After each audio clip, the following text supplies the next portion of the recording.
Work. Hey, so I'm back in Israel. Yes, we had a great time, boiling hot in Toronto also, and I came back to boiling hot in Israel. So I guess everything is pretty much the same weather all around the world.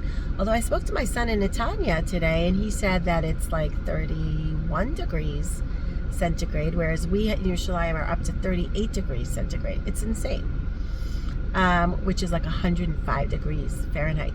So this is not, something's crazy about this global warming. I'll tell you, I don't remember any temperatures like this in Israel and Yerushalayim. Crazy. But having said that, there's no great action going on. Pretty much all we have to talk about is the weather, which I guess is a good thing. Although it would be nice to see, the return of the hostages, the end of the war, Mashiach coming, the end to all our suffering. But it seems like the most important thing is the weather. So we will just have to make do and talk about the parsha. So the parsha is called Ekev, and the word Ekev, well, it comes from the first pasuk in the parsha, which says V'haya Ekev tishme'un et hamishpatim. If you listen, like Ekev is sort of like a word that could mean if you listen, Ekev, or as a result of you guys listening to my laws and statutes, V'shamar Hashem Elokecha lecha et habrit, Hashem is going to keep his covenant that he promised you. And this is really cool. Ve'et hachesed asher nishba la'avotecha, and the chesed that he promised your forefathers. Ve'ahevcha uve'rachecha. So Hashem is going to love you and bless you. And it's interesting, says Nesiva Shalom. First of all, Ekev is a weird word. It does mean as a result of you listening to Hashem as a result, but it also has the word that means, Ekev also means heel, the heel of your foot. So why use this strange wording? Just say, Im tishmeun, if you listen, then I will bless you, I will give you the covenant, whatever it is that I promised you, and so on. He also asks Netivot Shalom, why does it say Va'avcha, that I will love you? That is like an amazing thing to promise us. I mean, I think that Hashem loves us all the time, but to actually say it, besides I will bring rain in its time, and I will give you everything you need, and I will bless you, it also says, and I will love you. So Nesiva Shalom says, why this interesting wording of the word Ekev? And why will Hashem, as a result of all of this, the reward that Hashem will give us is a loving, almost like a spiritual reward, not just a physical reward or a prize, so to speak. So he says a few things. Ekev could mean a few things. Number one, it could mean ikvita de Mashiach, which is really what I keep saying that we're in right now, which means the heels of Mashiach. We are on the heels of Mashiach. We are waiting for Mashiach. He's about to come any day. So it's the heels of history, the end of history. We are at the last few minutes of Jewish history, and it's like too much already. It's like we're getting to the point where it's crazy. We can't handle it anymore.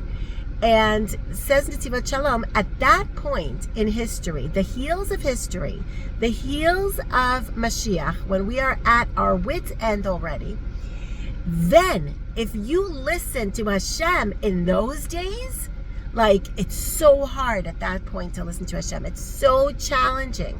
And yet, those generations, the end of days generations, which is the generation that we're in right now, the last few years of history, are going to be, on one hand, so difficult, but on the other hand, it will be exemplified or be very clear that the Jewish people are coming back to Hashem and are starting to listen to Hashem.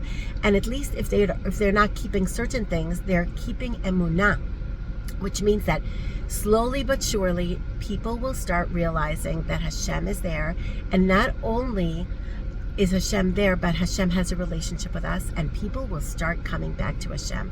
And I think we really are witnessing that. Even if there are such non-religious people here, and they have so many disagreements with other people who are religious, they still have emunah. We see with what's her name, Berger, Agam Berger, who came back from captivity, and how she wrote on this sign when she was coming in the helicopter back, and she says, B'derech emunah bacharti. This is a non-religious girl, and her mom also became religious over the time. And Omer Shem Tov, oh my God, the way he talked about having discussions with Hashem throughout captivity. And now another book came out, Chatuf. It's in Hebrew. I hope it'll be translated. I'm sure it will. By Eli Sharabi. Incredible emunah and bitachon, all these things that these people who lived in the kibbutzim down south were so not religious. I can't even tell you how not religious they were. And yet they have found within themselves, in the terrible, terrible challenges that they faced, they found Hashem. They found Hashem, and they chose emunah. So this is what the Torah is talking about in our parsha. V'haya Ekev tishme'un et hamishpatim. If you come back to me at that time in Jewish history, Ekev, on the heels of history, on the heels of Mashiach, when you're at your wit's end, when there is no more patience anymore, and when there's no more ability to have any kind of like real religious life, because we are going crazy. If you choose at that point to still have emunah and have a relationship with Hashem, that is so incredibly tremendous. Hashem says that I will know that you really love me, and as a result, I will love you back. That is going to be the reward. The reward is that I will very clearly show you that I love you as well. It's like midah keneged midah, measure for measure. So that's one thing. The other thing, which Ekev means, is the heels of a body also represents like different parts of our different parts of our body represent different generations also in Jewish history. And it also represents like the different, like, okay, so the head of the body represents philosophy and thinking and thoughts. So if your head and thoughts are in the right place and you have the right philosophy of life and you have the right values, that's awesome. Especially if you have the right feelings, which are represented by the heart. That's even better. You have good midot and you're working on your midot. That's amazing.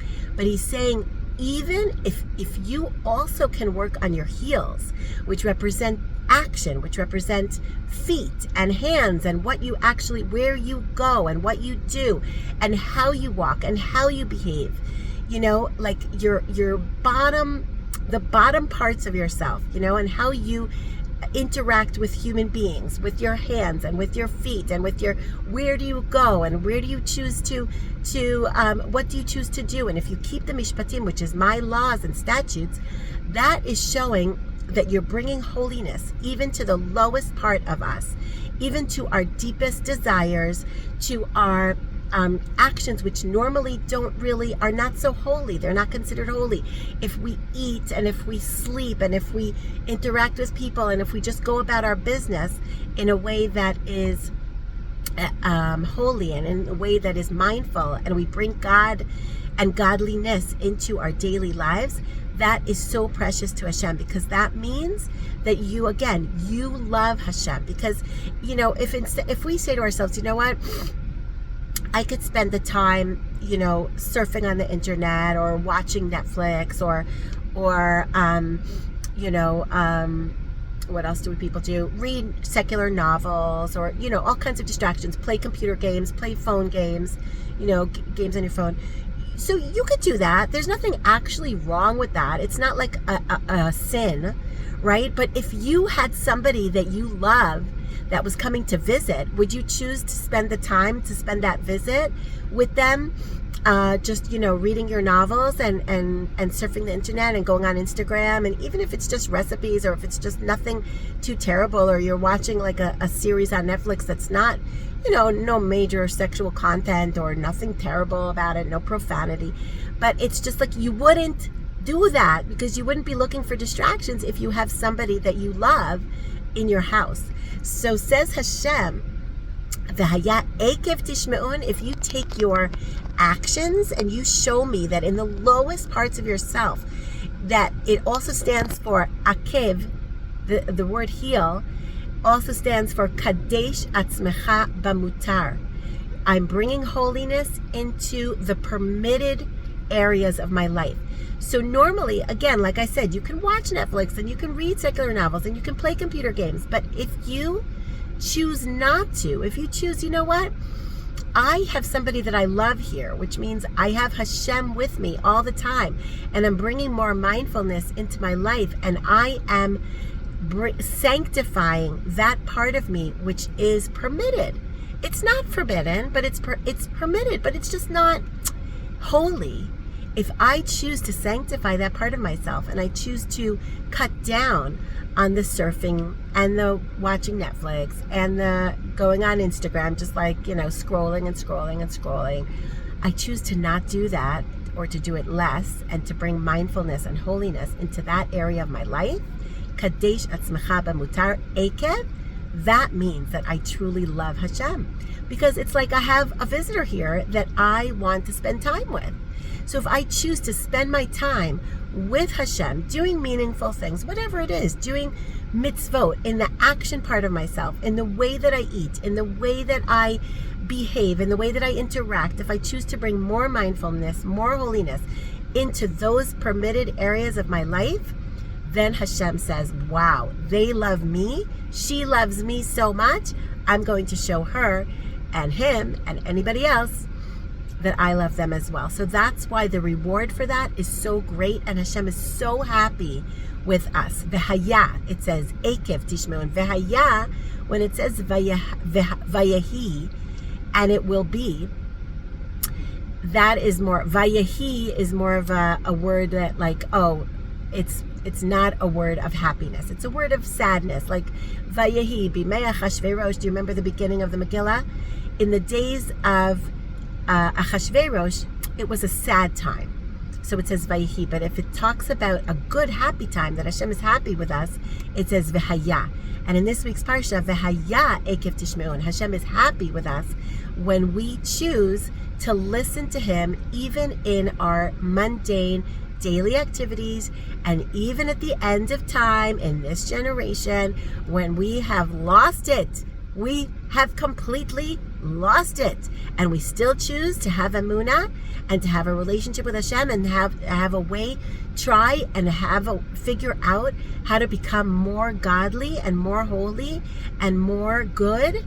If we choose to do that in these heal times and in these heal ways, which are our actions and our desires and our, like our scrolling and our permitted stuff that is not really specifically, like it's not in Shabbat, not on holidays, but we show that we're bringing Hashem into those most low areas of our lives, that more than anything else is a show of our relationship with Hashem. And then Hashem will choose to show us His love very quickly, and will give us tremendous amount of reward, and will bring a very quick salvation to us in our time, and reveal Himself and redeem us and save us and put an end to all our suffering. And amen to that, and halavai, that all the hostages will come back very quickly. And I shouldn't have to keep saying this every week. How's that?